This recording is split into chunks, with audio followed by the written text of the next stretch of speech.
নিঃস্ব অবস্থায় কি দোয়া করতে পারেন একজন মানুষ, এই দোয়াটা শিখে নেন, ইনশাআল্লাহ আপনার জীবনের সমস্ত সংকট কেটে যাবে ইনশাআল্লাহ। আমি নিজেও এই দোয়াটা বেশি বেশি করার চেষ্টা করি। দোয়াটা হচ্ছে, মুসা আলাইহিস সালাম একটা গাছের নিচে হেলান দিয়ে বসলেন, বসে দেখলেন দুইজন মেয়ে দাঁড়িয়ে আছে দূরে, পানি নিতে পারছে না, লোকজন পানি নিয়ে যাচ্ছে, ওরা দাঁড়িয়ে আছে বেচারি। মুসা আলাইহিস সালাম গিয়ে বললেন, কি সমস্যা আপনাদের? এটা নিয়ে আপনারা আবার মেয়েদের সাথে কথা বলার চেষ্টা করেন, ঠিক আছে? তো মাহারাম গায়রা মাহারাম মেনে চলে। তারা বললেন যে আমাদের বাবা অনেক বৃদ্ধ মানুষ, আমরা পানি নিতে পারি না যতক্ষণ না আমাদের কম পানি নিয়ে চলে যায়। মুসা আলাইহিস সালাম তো একটু বললাম না, ফিজিক্যালি খুব স্ট্রং ছিলেন, থাকে না বডি বিল্ডার, সামনে গিয়ে কথা বলে সরো পানি নিতে দাও, তখন মানুষ একটু মূল্যায়ন করে না। তো মুসা আলাইহিস সালাম এভাবে পানি নিয়ে দিলেন এবং বাছুরদেরকে পানি পান করালেন, করিয়ে গাছের নিচে এসে বসে আছেন।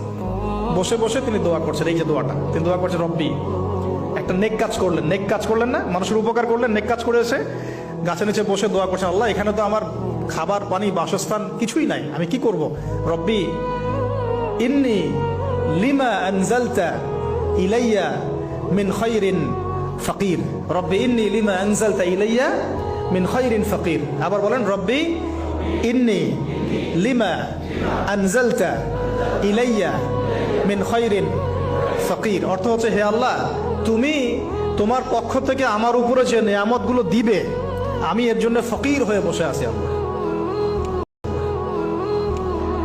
অর্থ বুঝে পড়বেন ভাই, নামাজ রোজা হজ যাকাত যাই করেন আল্লাহর ওয়াস্তে অর্থ বুঝে পড়বেন।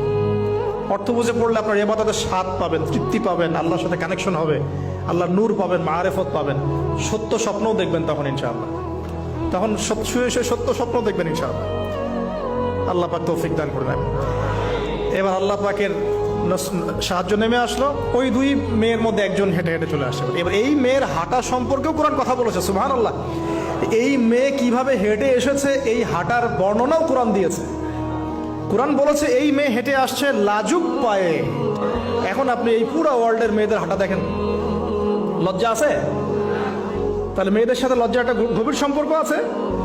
এই মেয়ের প্রশংসা আল্লাহ পাক কোরআনে করলেন, লাজুক পায়ে, লাজুক ভঙ্গিতে, অবনত নয়নে সে হেঁটে আসলো।